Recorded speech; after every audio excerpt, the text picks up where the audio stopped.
Más o menos mi esquema es una parte histórica en el comienzo y después una parte sistemática donde trato más conceptos y respondo de lleno la pregunta según mi posición. Desde que era pequeño, mi mamá me decía, debes de ser una gran persona, una persona buena. Todos los días escuchamos, fulanito de tal es una persona buena, menganito es una persona mala. Pero, ¿cómo llega una persona a ser buena? A esta pregunta han intentado responder muchos filósofos. Platón diría, a través de la anamnesis, es decir, de la purificación del alma de todo rastro material. Aristóteles diría, con el cumplimiento excelente de la obra más propia de nuestra naturaleza, mediante la virtud. Los estoicos dirían, la apatía, vivir solo según razón. Agustín, a través de la gracia. Santo Tomás retoma a Aristóteles y dice, mediante la virtud, que es una disposición estable a obrar bien. Hume diría, momentos señores, todo es cuestión de feelings, sentimiento de humanidad, buscar la felicidad de los demás. Stuart Mill decía que una persona es buena, llega a ser buena mediante actos que causen una utilidad.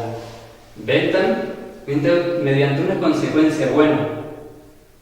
Nietzsche, voluntad de poder, basta querer. Sartre, a través de la libertad.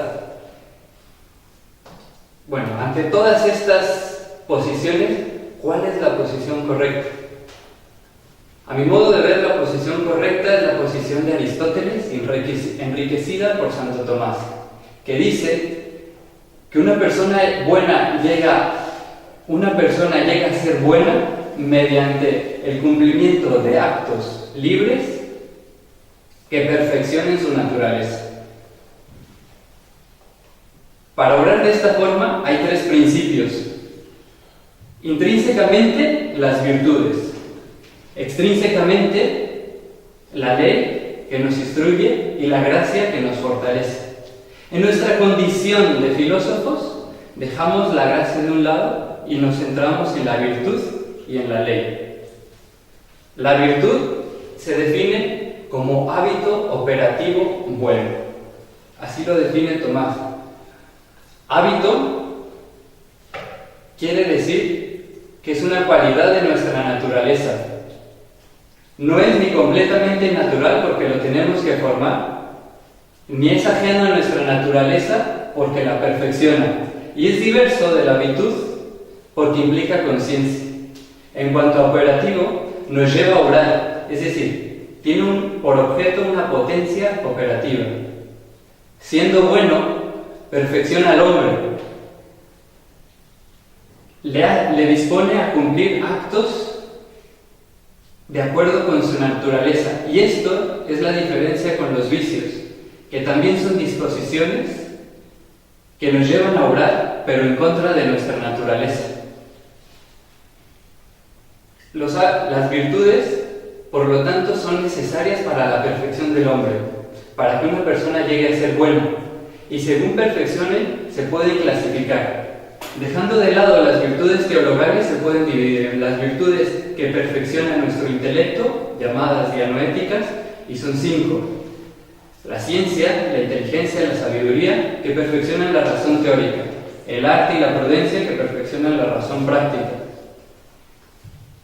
Por otro lado están las virtudes que perfeccionan nuestra voluntad, que se pueden clasificar en las que llamamos virtudes cardinales: prudencia, justicia, fortaleza y templanza.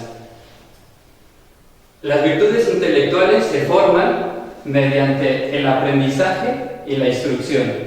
Las virtudes morales se forman mediante la repetición, quiere decir muchos actos, y la costumbre, mismo modo. Pero además de las virtudes, había dicho que hay otro principio que nos ayuda a llegar a ser personas buenas, es decir, la ley. La ley obra como regla en cuanto impele a la acción o la impide.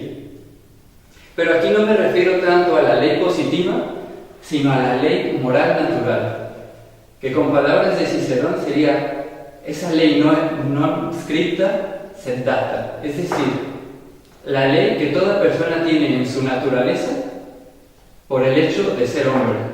Y se puede definir como la participación de la ley eterna en la criatura racional.